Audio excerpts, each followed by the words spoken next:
দর্শক, আজকে আমি বানাবো গুঁড়া দুধের মালাই চমচম মিষ্টি। প্রথমে আমি 1 কাপ গুঁড়া দুধ নিয়েছি, হাফ চামচ বেকিং পাউডার দিয়ে দিলাম। দিয়ে আমি ভালো করে একে মিশিয়ে নিব। আমি 2 টেবিল চামচ এখানে ঘি আছে। ঘিটা আমার নিজের হাতের তৈরি। ঘিয়ের রেসিপি আমার চ্যানেলে আছে, আপনারা ইচ্ছা করলে দেখে নিতে পারেন। এটা দিয়ে ভালো করে আমি এখন মেখে নিব। ঘি আর গুঁড়া দুধ বেকিং পাউডার সব যেন মাখানো হয় সেভাবে মেখে নিব।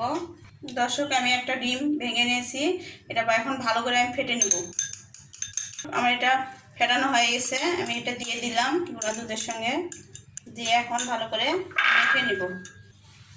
তো দর্শক, এরকম একটা আঠালো ড্র হবে। এটা আমি এখন 10 মিনিটের জন্য রেস্টে রেখে দিব। 10 মিনিট পরে দর্শক, মিষ্টির জন্য যে ইয়াটা রেডি করে গেছিলাম সেটা প্রায় সেট হয়ে গেছে। আমি হাতে এখন ঘি মেখে নিচ্ছি। নিয়ে মিষ্টির জন্য যে ড্রটা করছি সেটা আমি এখন একটা করে শেপ দিব।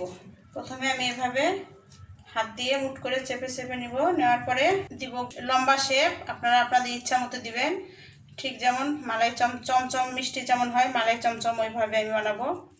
ভালো করে মসৃণ করতে হবে, কারণ দাগ থাকলে মিষ্টিটা ফেটে যেতে পারে। এই শেপ দিচ্ছি আমি।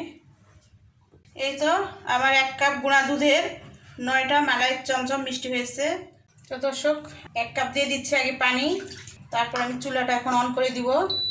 আমি চুলাটা মিডিয়ামে দিয়ে দিছি। এখন আমি দুধ দিয়ে দেবো। দুধ দিচ্ছি 1 লিটার। আমি 2টা সাদা এলাচ যে মাথাগুলো একটু ছিঁড়ে দিচ্ছি। দিয়ে ভালো করে দুধটাকে বলক উঠাবো। আমি চিনি দিয়ে দিচ্ছি 1/3 কাপ। আর মিষ্টিটা আপনারা আপনাদের স্বাদ মতো খাবেন। আপনারা হয়তো ভাববেন যে দুধের মধ্যে পানি দিলাম। আমি এই মিষ্টিটা রান্না করব, সম্পূর্ণ পাতলা একটা শিরা লাগবে, আর এই জন্য আমি দুধের মধ্যে পানি দিলাম। পরে এই যে দুধের যে মালাইটা বা শিরাটা আমি তৈরি করতেছি, এটা পরে আমি ঘন করে নিব। দর্শক, আমি এখন এলাচগুলো যেগুলো দিয়ে দিছিলাম, এলাচ দুটো উঠায় ফেলে দিই। এখন কাজ নাই, কাজ শেষ। শিরাটা ফুটে উঠেছে, আমি একটা একটা করে মিষ্টিগুলো দিয়ে দিব।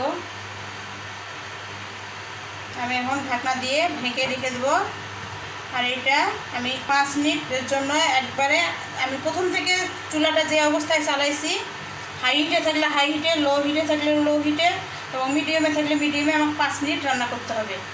আর যদি দুধের বলকটা চলে আসে তখন একটু করে ঢাকনা খুলে এভাবে ইয়ে করবো, আর মাঝে মাঝে একটু হালকা করে নেড়ে দেবো আলতো হাতে। দর্শক, এইভাবে ঢাকনা খুলে আবার ঢাকনা দিয়ে দিতে হবে।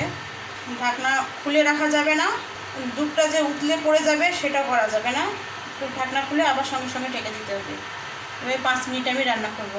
তো দর্শক, 5 মিনিট আমার হয়ে গেছে। হয়তো আপনারা ভাববেন 5 মিনিটে মিষ্টিটা কুক হলো কি না। দেখতেই পাচ্ছেন মিষ্টিগুলো বড় হয়ে গেছে। আমি এখন চুলাটা বন্ধ করে দিব, কারণ গুঁড়া দুধ আর ডিম তো বেশি একটা সময় লাগবে না। এটা আমি এখন ঢাকনা দিয়ে ঠান্ডা হওয়া পর্যন্ত ঢেকে রেখে দিব।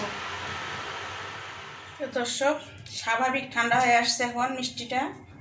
এখন আমি উঠাই নিচ্ছি একটা একটা করে। কিছু মালাই দুধ সহ উঠাই নিব।